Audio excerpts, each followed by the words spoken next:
Introducing National Streaming Sports, live and on-demand sports talk programming that you can access 24/7. For the premier sports talk experience, tap into our Roku channel.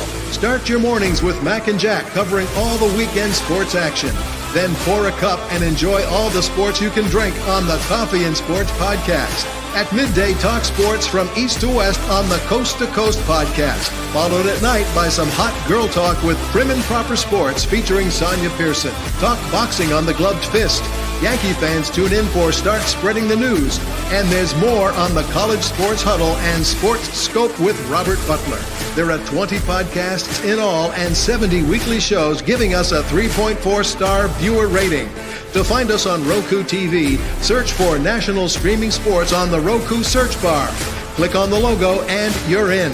National Streaming Sports, live and on-demand sports talk for America.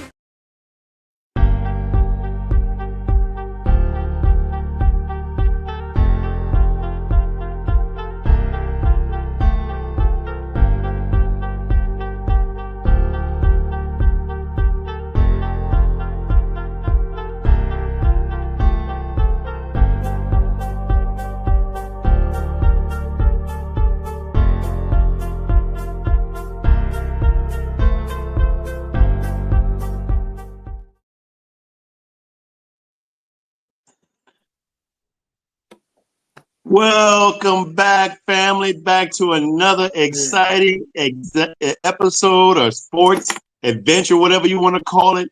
Friday night with the fellas at the end of the week is myself, James J. Train, and my man right next to me, Kev-O. Tonight we're missing the fabulous Sonia Pearson. Welcome to Friday night with the fellas.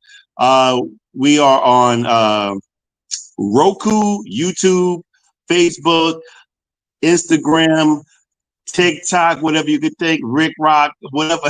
I'm losing my mind tonight. Friday night. Look, I'm so glad we're here tonight, man. Look, shout out to Sonia. It's her birthday. Happy birthday to our big sis. She's only a big sis for me for about a couple of months. Kev, I think she got you for about a few years. I don't know how much that is. I'm not going to say her age online. But I will say she is celebrating a decade birthday. So it's a special one. Anybody out there that knows Sonia, you give her a shout out for her birthday. She's out in Hawaii enjoying herself. Love to your sister. We hope you're living it up out there right now. But right now, we about to live it up tonight on the show. Look, man, Kev-O. Again, anybody out there, if you're on YouTube, like and subscribe. This is the best show for football, the best show for sports. Anything, any news we got about sports, we're going to give it to you. We're going to bring it to you. Like X going to bring it to you. What? I'm live tonight, bro. Look, because I got a lot of stuff to talk about, man. Football, we had a great season of football. Oh, yeah. We a lot of things, expectations went some people's way. For you and myself, it didn't go our way. Went a little bit further for you. But look, 2025 is another year, another roundup. I think everybody's going to get themselves together, collect themselves.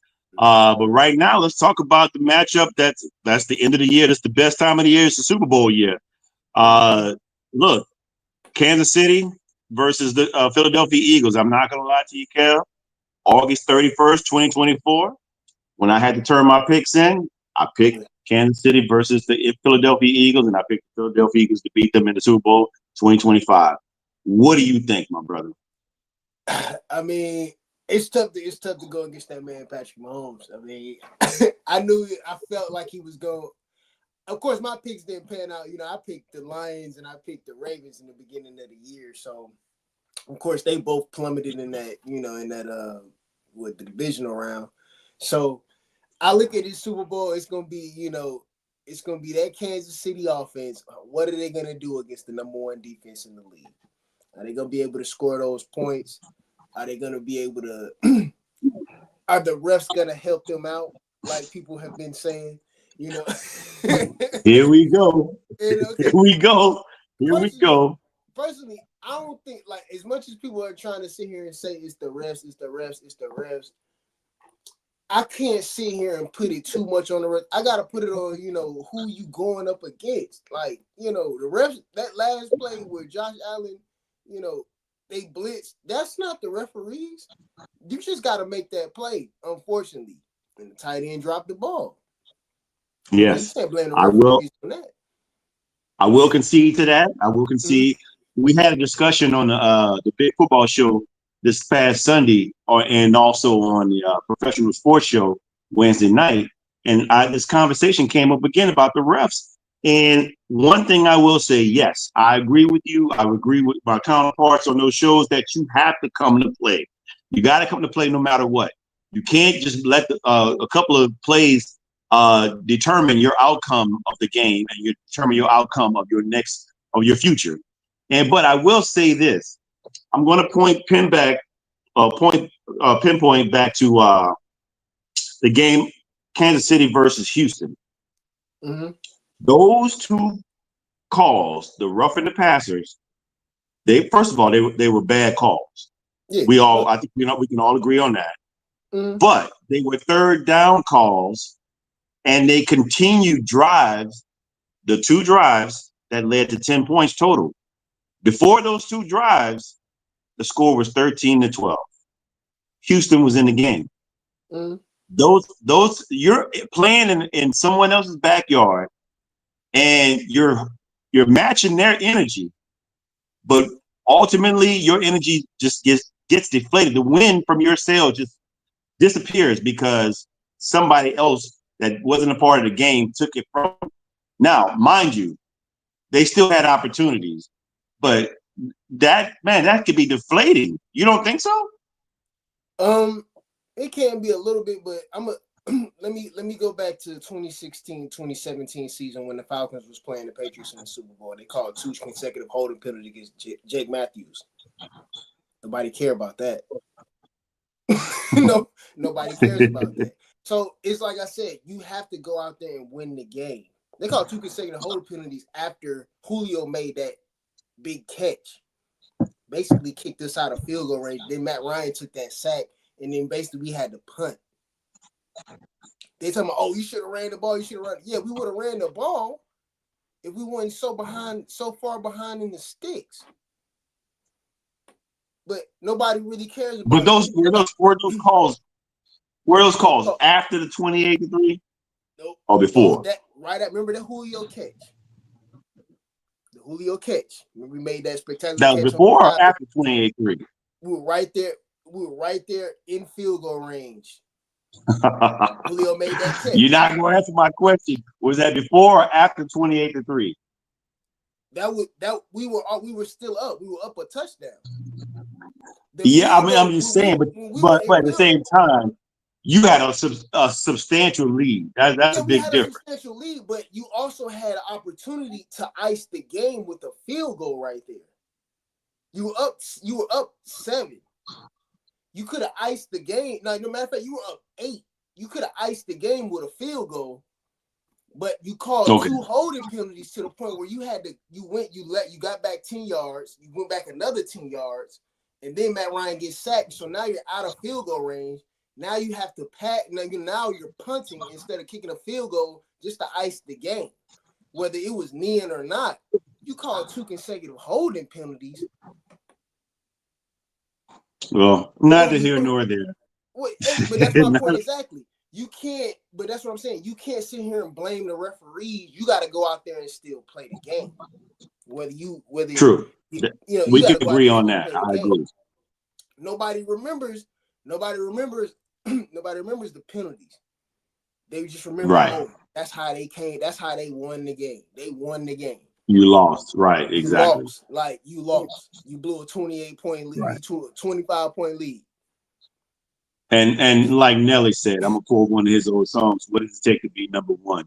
2 is not a winner, and 3 nobody remembers. Because most times when you hear a football game, I mean, if you a football junkie like us, we're gonna know who they played against. But most people don't remember the AFC Championship losers or the NFC Championship losers. You just remember who won the Super Bowl and who they beat. Most times you don't even remember who they beat. You just remember the winners. And that's my point exactly. Don't nobody care about what the referees did. They just remember, oh, that team that won, no matter what, they don't care. Absolutely. Well, while we're talking about this, let's go into the matchups. Patrick Mahomes, man, the man to beat. He's always been the man to beat since he's been in the league, and he's got 3 championships. And right now, he's trying to get 3 in a row.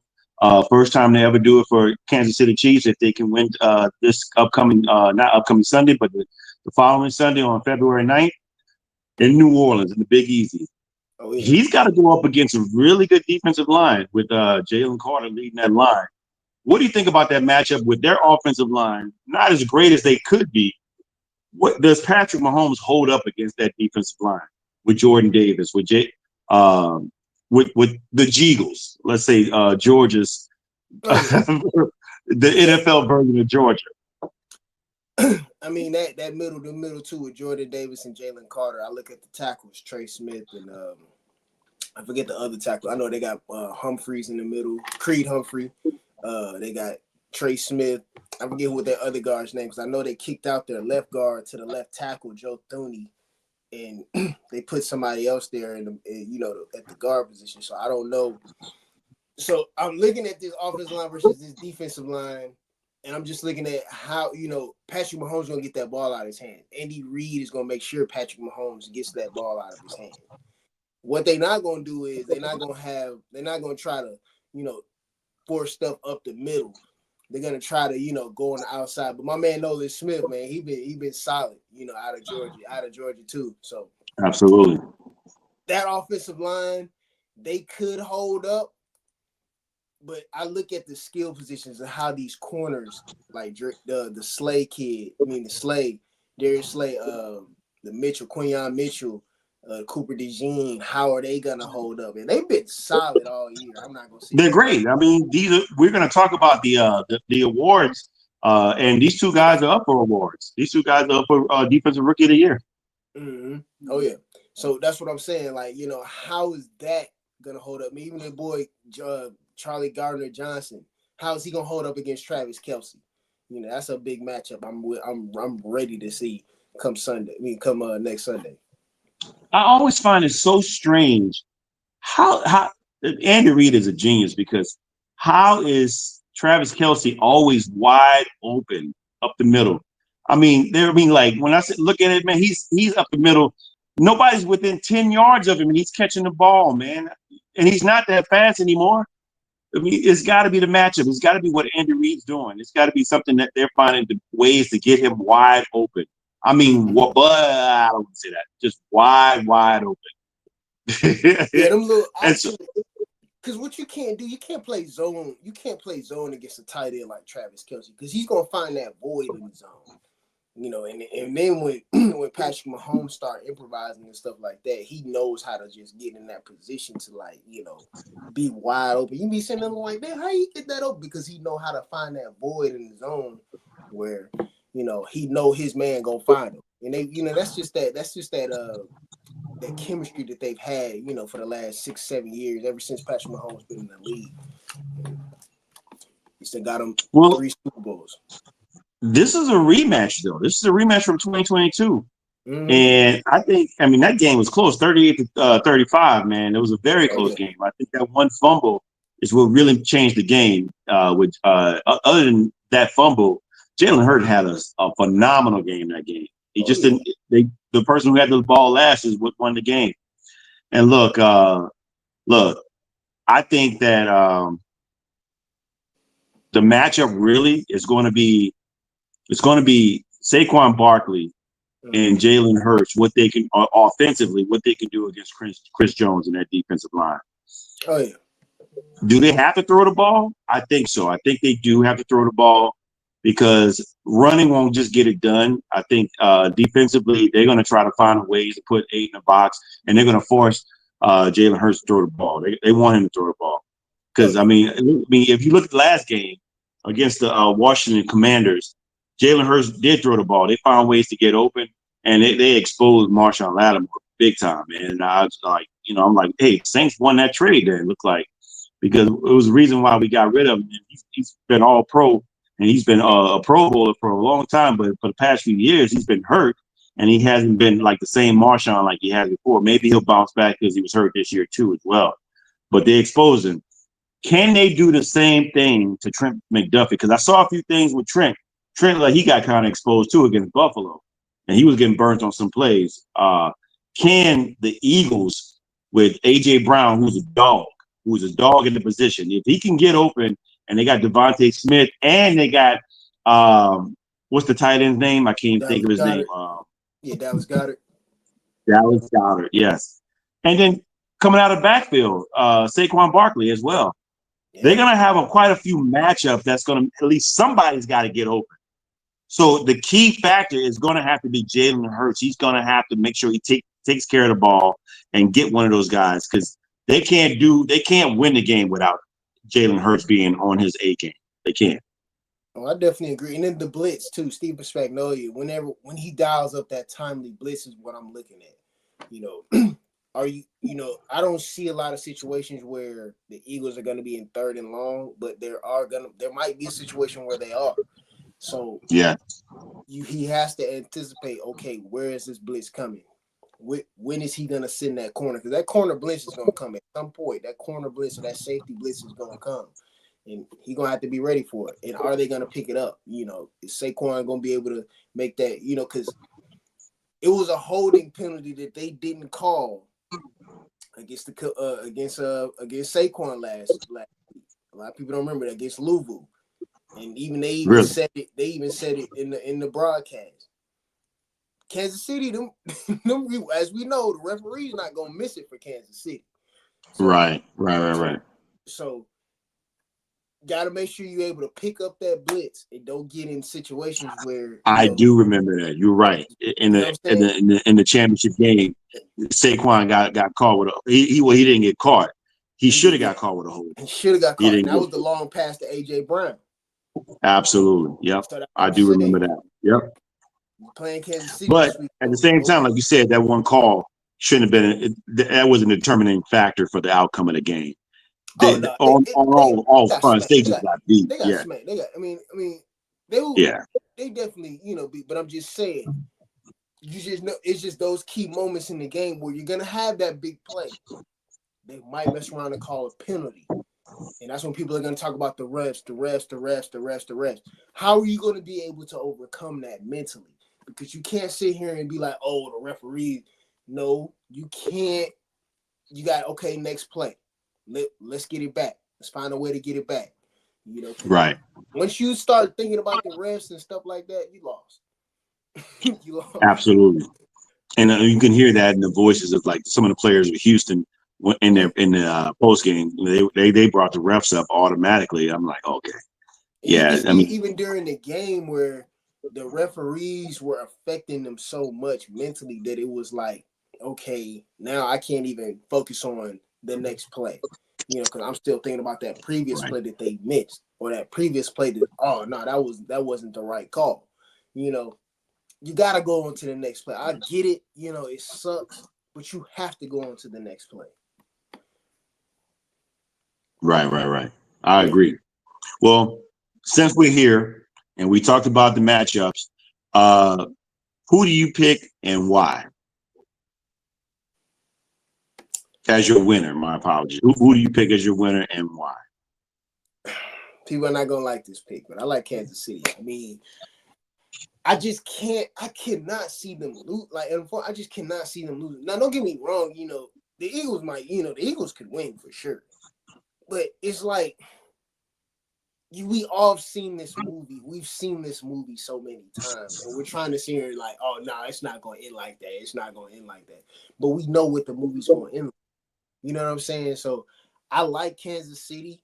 I think it's going to be a great game, but I like Kansas City to win this game. I mean, I betted against them last year. I won money with them the year before. I don't know what made me think like, oh, they're going to lose this game. Even if people say it is a rematch, it was a rematch last year. From the previous Super Bowl, that first Super Bowl they won. This is a rematch too from the second Super Bowl they won. So guess what? I like this movie again.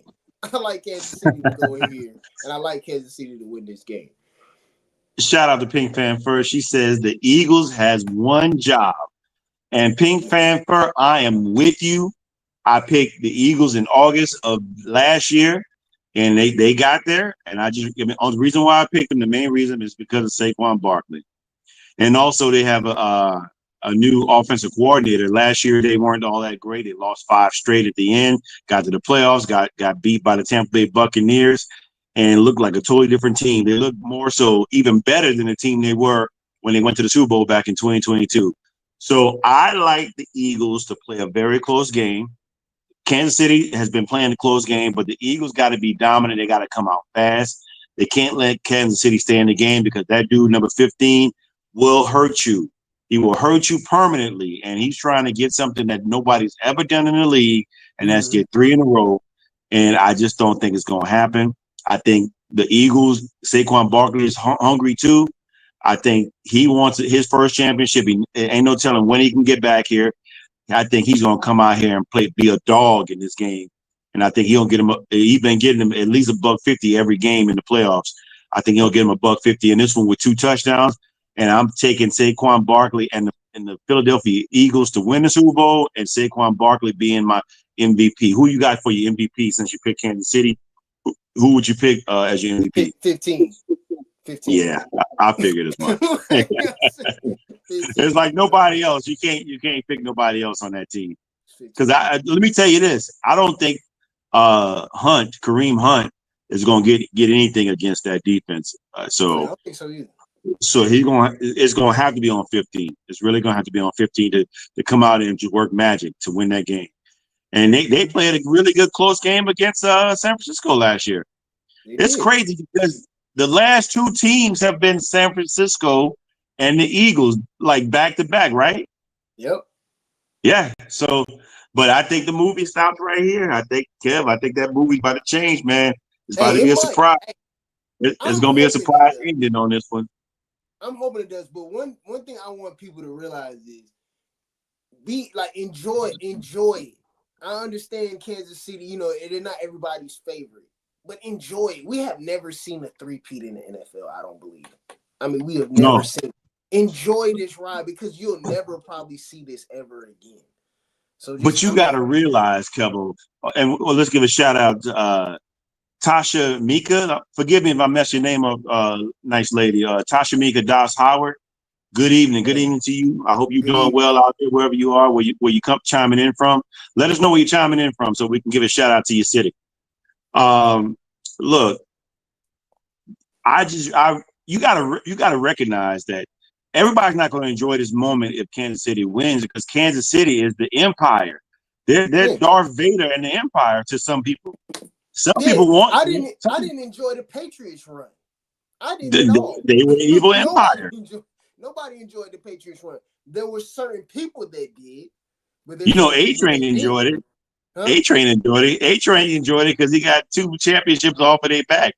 Yeah, off of their back, but they still won 6 titles in however many amount of years. You know what I'm saying? So that's what I'm saying. Like sometimes you just have to enjoy it. You know what I'm saying? I'm enjoying, like I said, I'm enjoying watching Kansas City. You went to Super Bowl 5 different times in the last 6 years. It's crazy. Been to the AFC almost every year. You know what I'm saying? Like you can't. You have, like I said, you have to enjoy. Like at some point, you have to just like sit back and be like, dang, like this team is. It's good for football. We agree or not that it's not good for that is good for football. You got to look back to the course of NFL's history. There's always been a dominant team during some decade. Dallas in the 90s, the 49ers in the 80s. I mean, the Pittsburgh Steelers in the 70s. It's always been somebody that's just been super dominant, and somebody loved to hate them, and somebody loved their team. You know what I mean? Boys in blue, it gets old. Boys in blue? Tell me how it gets old, man. I mean, who is your team? And let me know who your team is, where you're from.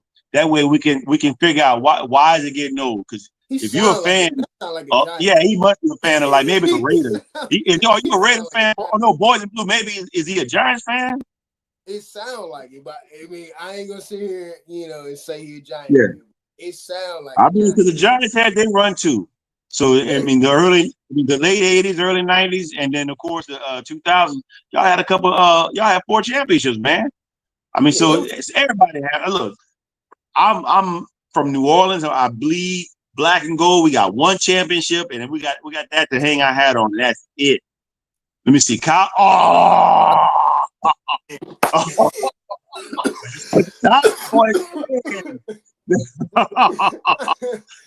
man, everybody thinks y'all don't. Man, Cowboys fans are such I mean, no hate against you, brother, but everybody thinks the Cowboys, only the Cowboys fans would say that it gets old. Y'all think y'all going to the championship every year, man, every year, and y'all ain't won nothing since '93. Excuse me, '95. I'll give you a shout out. '95, '96, something like that, with Deion Sanders and what's the coach name that came out of Oklahoma after Jimmy Johnson? What think about it, Kev? Who is it? I know you're talking about Barry Switzer. Yeah. And he says, "Not me, not me." That is so funny, man. Look, I really, Cowboys had their run, but you got a owner like Jerry Jones, man, that just won't give it up. He won't let the reins go. I mean, let's talk about Jerry Jones, right? Owners need to be to retire. Absolutely. I don't think as an owner he should retire, but at least as a GM, give the position up, man, to somebody young, somebody that's going to relate to the players, or maybe that's not a player's GM, but somebody that's going to do the job, man. Look, don't get me wrong, Jerry Jones, I can't take credit away from him. He's had some decent runs with players, man. I remember in the early 2000s with Tony Romo, they had like 13 Pro Bowlers on one of them years on players, but they couldn't get over the hump. They couldn't win. Tony Romo had like two playoff wins. Come on, man. I mean, and Jerry Jones, if he can just give up that job there, own your team, I don't blame him. That's the most.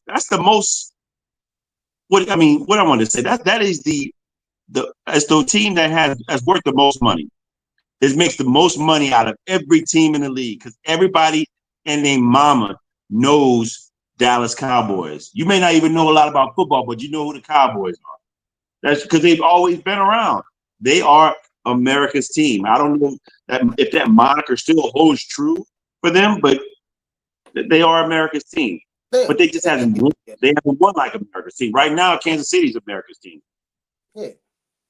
And like I said, I mean, I have, like, me personally, I have no problem, like, with Kansas City at all. Like, I'm not gonna sit here and say, oh, I'm the biggest Kansas City fan. But I'm not sitting here like gonna sit here and like about about what's going on, about how they're playing. Like, I'm not gonna sit here and act like Kansas City is just this, oh, they're getting all the calls, oh, they're getting I'm not gonna do that. I mean, because like I said, you can beat this team. You just have to go out there and beat them. Like, you can't sit here, like I said, that's why I tell you, you can't sit here and harp on the refs. Because the moment you keep doing that, you're going to lose the game. Absolutely. Tasha Mika Howard said Pro Bowlers ain't bringing championships. You're right about that. They're not. And we go back to my Boys in Blue. He said Pro Bowlers, no rings. That's true. I agree, man. No rings. Let's hold on. No rings lately. Let's put it that way. Again, everything's about perspective. Like, Kev, I mean, no rings lately, man. Come on. You guys have how many rings? What, 6? 5, 6? Dallas? Yeah. Don't get me wrong. They got dust on them now. They might be tarnishing a bit, but you still got rings. I mean, and Kev, I don't mean to put you out there like that, but Falcons, they haven't got a ring yet. Yeah. I mean, one of us only got 1 ring. Between me and Kev, we got 1 ring. Yeah. And Tasha Mika Doss Howard says facts. Look, right now, let me see.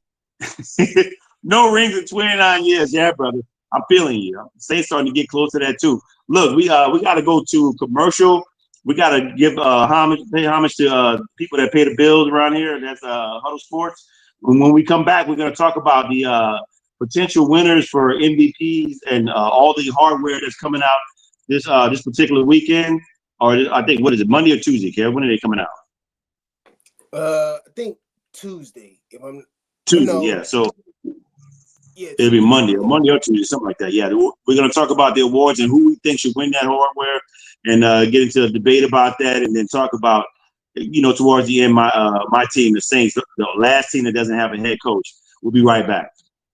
Oh, yeah. Introducing National Streaming Sports, live and on-demand sports talk programming that you can access 24/7. For the premier sports talk experience, tap into our Roku channel. Start your mornings with Mac and Jack covering all the weekend sports action. Then pour a cup and enjoy all the sports you can drink on the Coffee and Sports podcast. At midday, talk sports from east to west on the Coast to Coast podcast. Followed at night by some hot girl talk with Prim and Proper Sports featuring Sonia Pearson. Talk boxing on the Gloved Fist. Yankee fans tune in for Start Spreading the News. And there's more on the College Sports Huddle and Sports Scope with Robert Butler. There are 20 podcasts in all and 70 weekly shows giving us a 3.4-star viewer rating. To find us on Roku TV, search for National Streaming Sports on the Roku search bar. Click on the logo and you're in. National Streaming Sports, live and on-demand sports talk for America.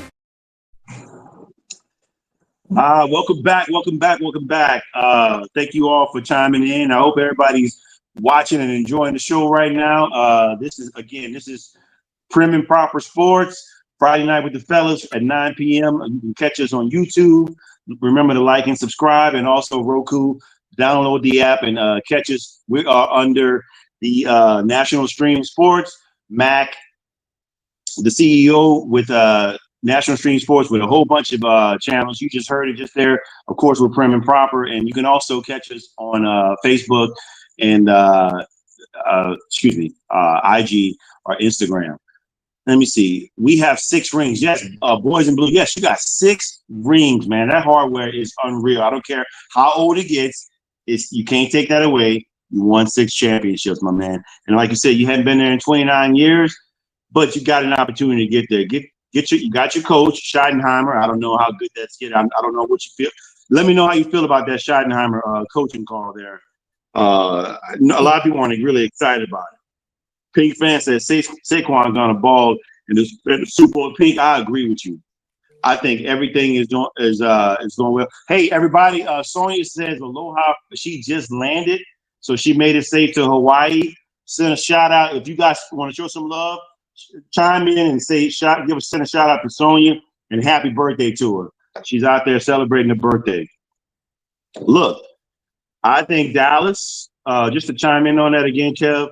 What do you think about their hire with Scheidenheimer, from hiring within and not picking some coach, getting rid of a coach that probably would have given them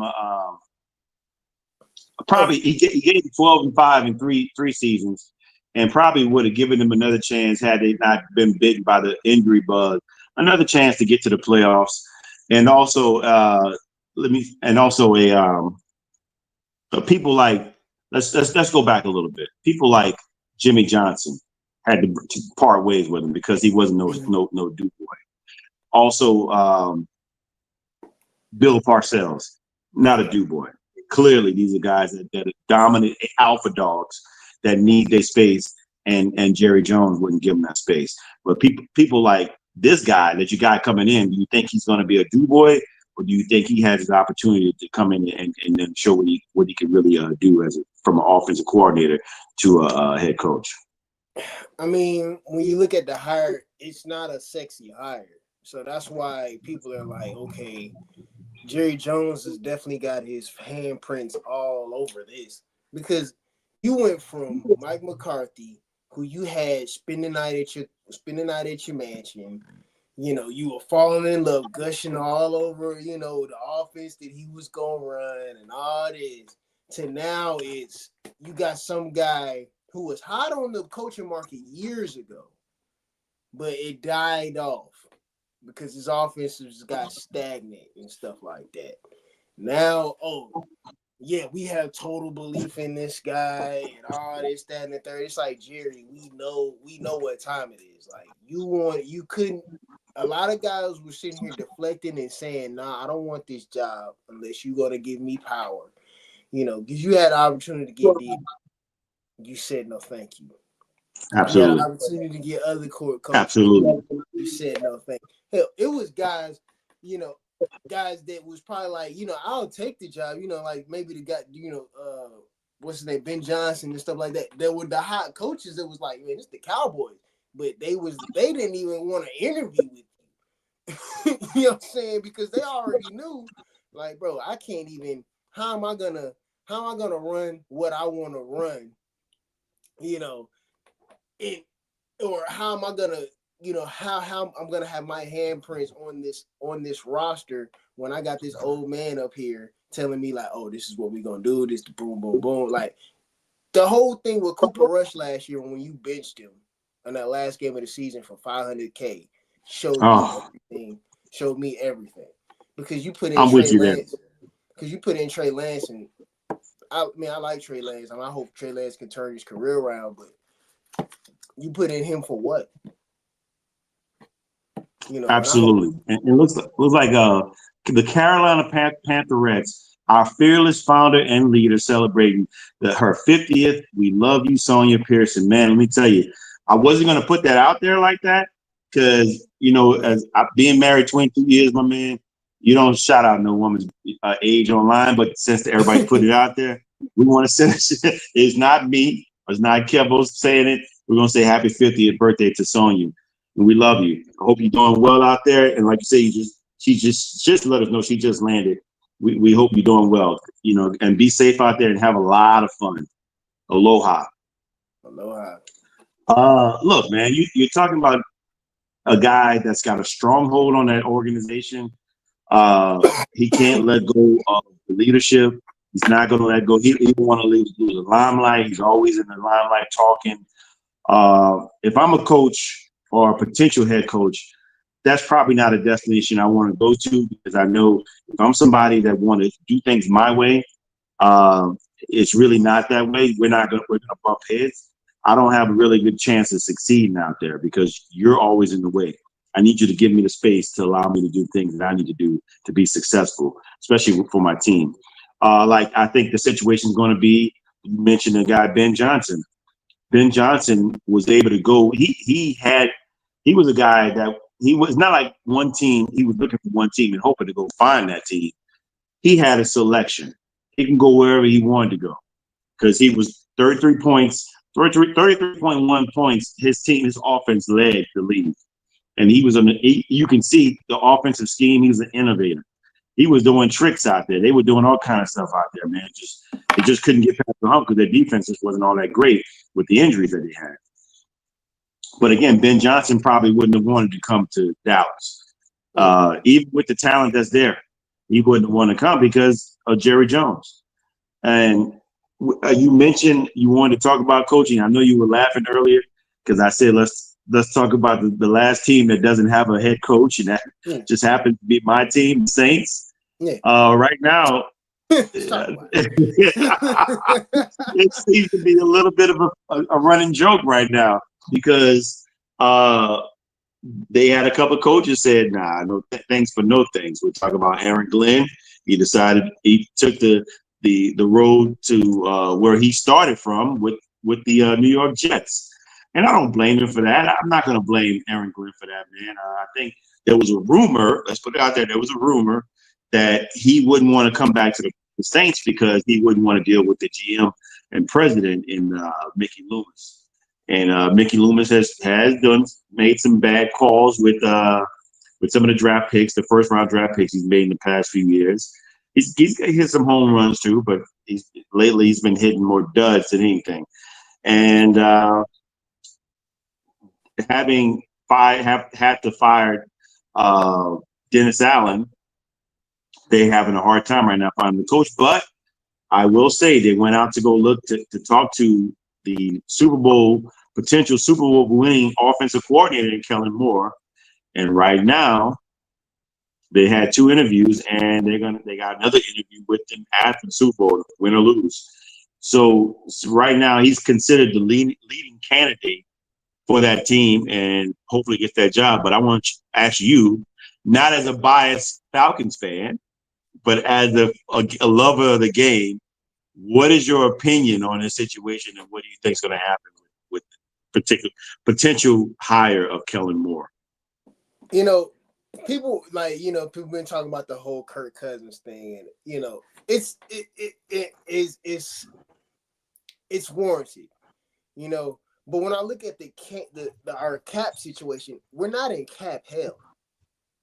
And I say that to say the Saints are in cap hell, unfortunately.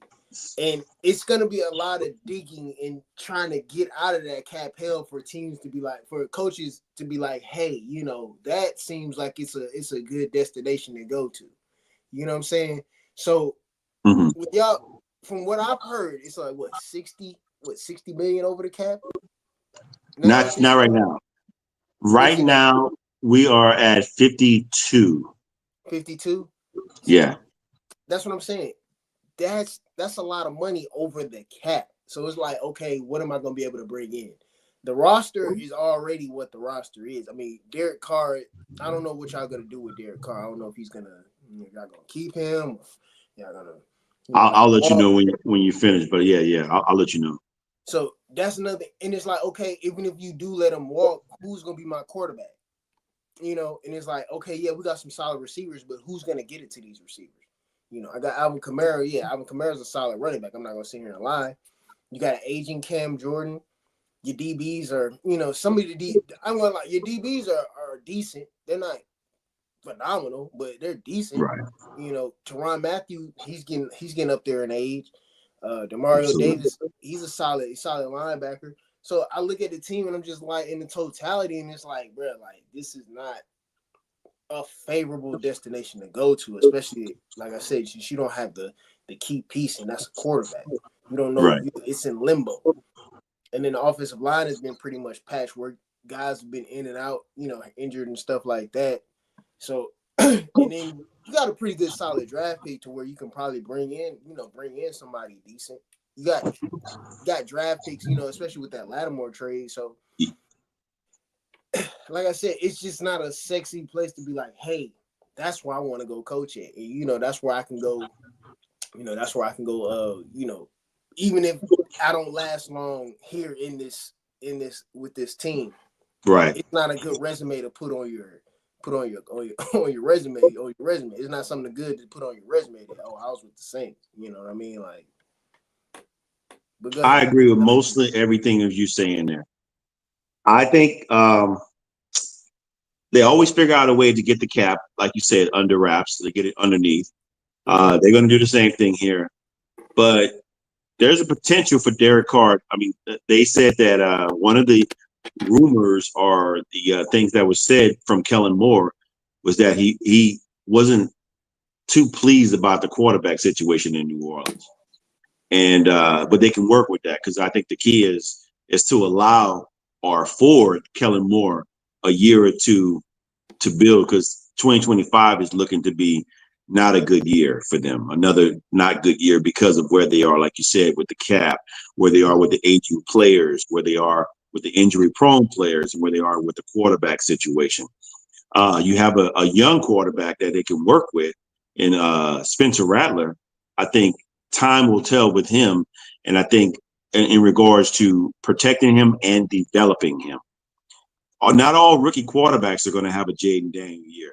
There's a reason that Spencer Rattler was drafted in the 5th round and not the 1st round. So, but he still has the potential to be in a revisionist draft to be maybe a 2nd round draft pick, or 3rd, or high 3rd, or low 2nd, something like that. But you got to remember, a lot of people don't know this, but Drew Brees was drafted in the 2nd round. Oh yeah, I mean, I knew. I mean, he was high 2nd round. Though. He wasn't like he was high, yes, but again, he wasn't. I mean, when we talk about quarterbacks that are like potential Hall of Famers, we're usually in our mindset that with the measurables and what they've done in college, usually top 10. But Drew, the thing is with Drew is, Drew just didn't have the height. No, of course not. But Drew was a stud. He was a stud in Purdue. At Purdue, if he was 6'3", he would have went 1st round. Yeah, absolutely. but he was 6 foot, 5'11", 6 foot. It's like, yeah, I don't know. You know what I mean? Like, But he worked hard. He worked hard. He is an overachiever for sure. A lot of people don't realize that. Because a lot of people who don't know football probably would have think, by the way he played, that he was a first rounder. Yeah, but Drew was a second rounder. Yeah. But Spencer Rattler, to me, I see some of the same measurables and the talent, man. There, he just needs a better line and in some respects, some better decision making as well. But in regards to the Saints, they, like you said, they got a number 9 draft pick, and that they should pick the best available. I wouldn't reach for a quarterback because there's only really 2 known quarterbacks right now that are available that are really, like, to me, that are like should be a sure thing when you draft them. And we're talking about Shedeur Sanders and Cam Ward. Yeah. But after that, it's a mixed bag, and to me, they're second round, third, fourth, fifth round draft choices. But the Saints have opportunities. They're probably going to have to cut some ties with some old vets, particularly on defense. And Cam Jordan might be one of those guys, man, if he don't take a pay cut, because you can see he's long in the tooth, and it's going to be it's time. And that's my dude. I always love Cam. Obviously, he's a Hall of Famer at some point. And Double D Davis, Demario Davis, and Tyrann Mathieu. These guys are older guys, man, that probably should at some point think about hanging it up, or they're going to get rid of.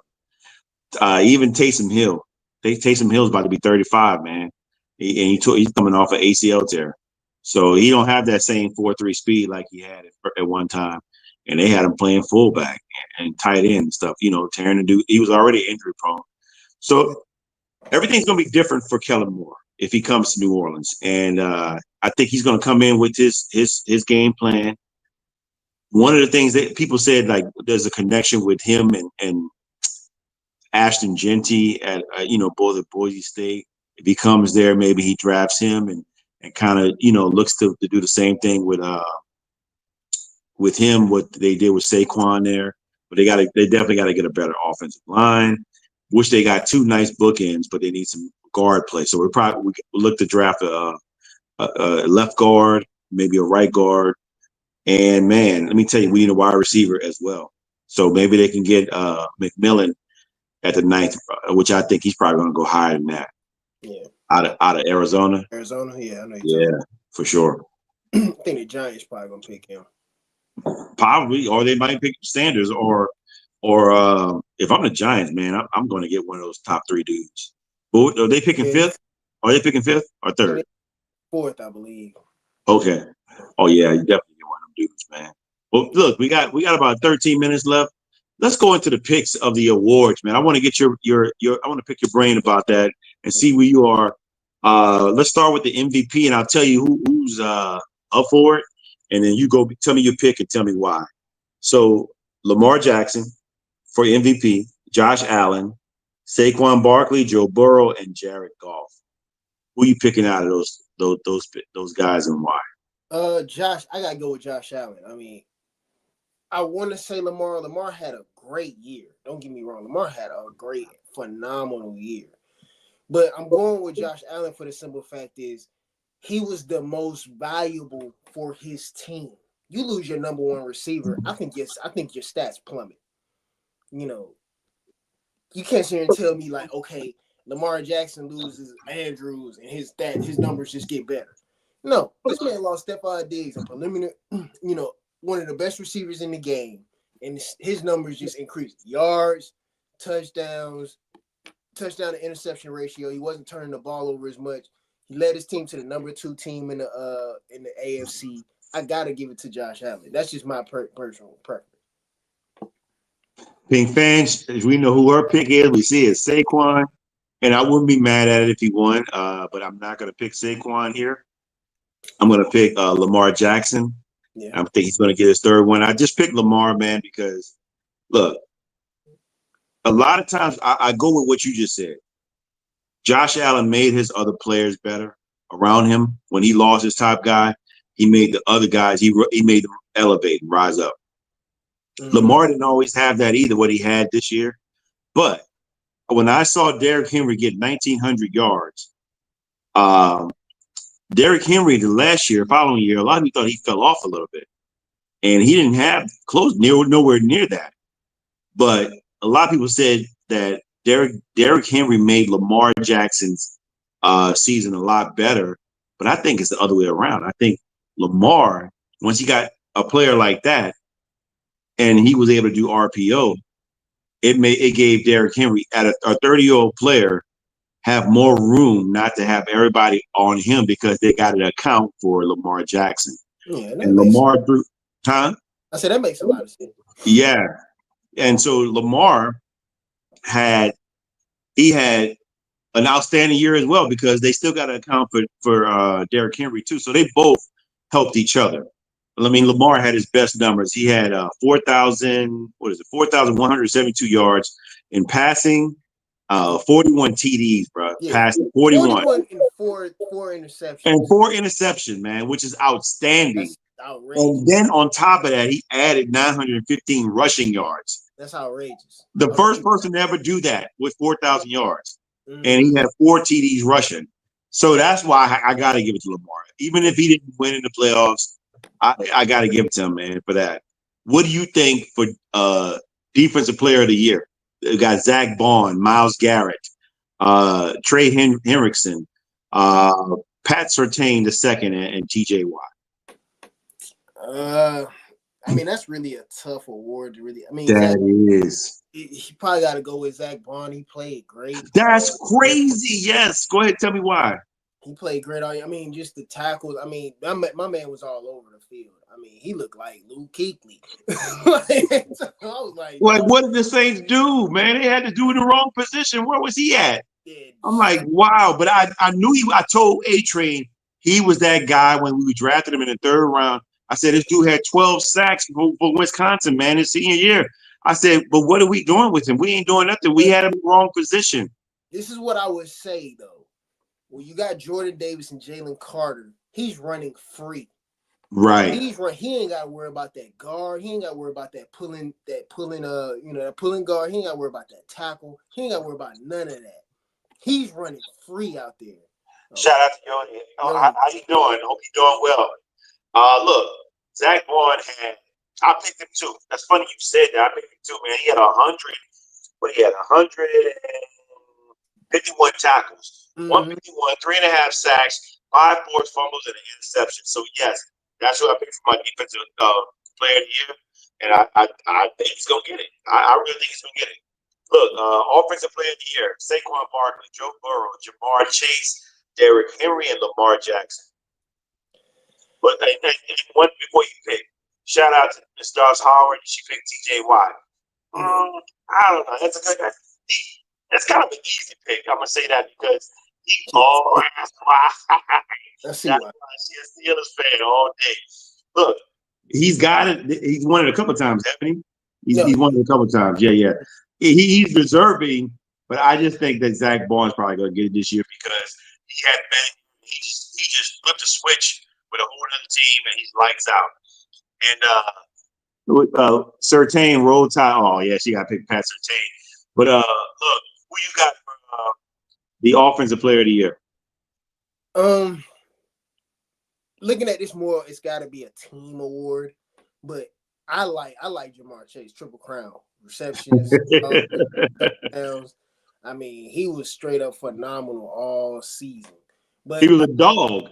Yeah, but you got to give it to but it's got to be Saquon because of the year that the Eagles are having. So Saquon is probably gonna win it. But my pick would be Jamar Chase. Let me tell you, man. And Yoli, we hope you're doing well out there. We're doing fine. I think Kev's doing good. Seems like it, my man. Yeah. I have for the offensive player of the year, I got Saquon because he didn't get the MVP. 2,000 yards is just nothing to sneeze at, man. And it's hard to do it from behind the line. And he almost got he let him play the last game of the season. He would have broke the all-time season record. Oh, yeah. I don't know why they didn't do it, but it didn't happen. And I don't think he'll ever get to that point again because it's hard to rush for 2,000 yards twice in a year. So, but especially later in your career, like Eric Dickerson rushed for 1,900 yards his rookie season, and I think he still holds that record. And he rushed for 2,105 yards his second year. But that's early in his career. So this is hard to do it once you get older. But yeah, I like Saquon to win the offensive player of the year.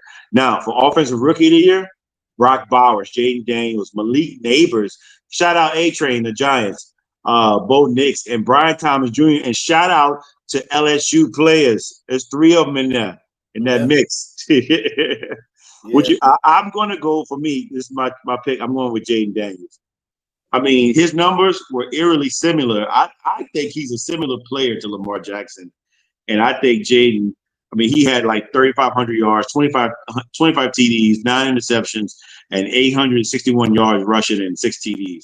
Just unbelievable for a rookie. And that team, I didn't think they were going to do anything, man. I didn't think he was going to do anything that year. Oh, stop the presses. Saw you shouting out. What you say? Hey guys, just landed, and thanks for everything, love, and appreciate you all. And Pink, thank you so much for the birthday wishes. We love you, sis, and be safe. And again, since everybody said happy 50th, 5 decades of living is something special, I'll be there in March. Yeah. But Jaden Daniels, enough said, you know. Yeah, you go for Jaden too. I'm with you. So we got about 4 minutes. Let's cover the rest of these. Defensive player of the year. And she said Daniels too. Ms. Doss Howard said Daniels. Yes, we all in agreement here. Defensive player of the year, Cooper DeJean, Quinyon Mitchell, 2 players for the Eagles up for this award. Chop Robinson, Braden Fisk, and Jared Verse, 2 other players for another team for the Rams. It's impressive to see this like this. But I got to go with Jared Verse. I think he's just been dominant on that defensive line, and I think the future is bright for him. And I think he's going to continue what he's doing, but I think he's going to get defensive rookie of the year. What you think? I agree, Jared Verse. That's the guy I wanted the Falcons to draft outside of Michael Penix, you know. But Jared Verse, without question, he was phenomenal all year. For sure. Yeah. Comeback player of the year, Joe Burrow, Sam Darnold, J.K. Dobbins, Christian Gonzalez for the Patriots, and DeMar Hamlin for the I'll let you pick this one first. DeMar Hamlin for the Bills. Joe Burrow, I mean, come off a wrist injury, and then you just had a type of year that you had. I mean, you had career, you know. He was number 1 in everything. Like, you know. 4,900 yards, 43 TDs. I mean, minimal interceptions. I mean, he killed it. I mean, yes. What did he throw for? Yeah, it was 4,918, 43 TDs and 9 interceptions. This is unreal, bro. I agree with you. And I think he's comeback player of the year. Coach of the year. We got Dan Campbell, Kevin O'Connell, Sean Payton, Dan Quinn, and Andy Reid. What you got? Oh, Falcon. DQ. I got to go with DQ, the brotherhood, baby. Man, we on the road, brother, because I think the same thing. That team wasn't supposed to be anything. Yeah. And he turned it around with that team, man. I mean, defensively, offensively, and you know he's a defensive stud as far as a coordinator. So I know that defense, as skimpy as it was with the players, they held up pretty good for the year. And I think Dan Quinn deserves that award. If he doesn't win it, because he's robbed. What you all think out there? Now we got 2 more minutes. Let's see here. Assistant of the year, Joe Brady, Vic Fangio, Aaron Glenn, and Ben Johnson. Vic Fangio. I'll go with Vic Fangio because when you look at that Eagles defense the year before to where they are now, I mean, they were like almost dead last year. Right. The fiscal cut. They would bring in Mike Patricia. They brought in all these different defense coordinators, try to fix this defense. He came in there, and their defenses just looked flat out phenomenal all year. So I got to go with Vic Fangio. Okay, cool. I am picking Ben Johnson because I guess I'm always a lover of offense, and I like to see different schemes that come out and just blow team great defense out of the water. And Ben Johnson for the Lions, they just did that, man. He had a lot of great players at his helm, but man, he just did. His scheme was just totally different, and I think he's going to do the same thing in Chicago with Caleb Williams and the rest of those crew that's there. Look, we less than a minute. Kev, it's been great, man, and everybody out there, we appreciate you chiming in. It's always a wonderful night at Friday Night with the Fellas. We'll be here every Friday night at 9 p.m. And next week we should have Anthony A. Train Fernandez and Kev. You gonna be here next week? Yeah, I think I should be in. Yes, because again, it's Super Bowl weekend. I'm gonna be in New Orleans. Coincidentally, my family's down there. That's where I'm from. So we'll be down there, and we should have a great time around that time, Friday night with the fellas, talking about the Super Bowl and everything else going on in the NFL. Thank you all for chiming in, and we'll see you next week. Have a good night. Oh, yeah.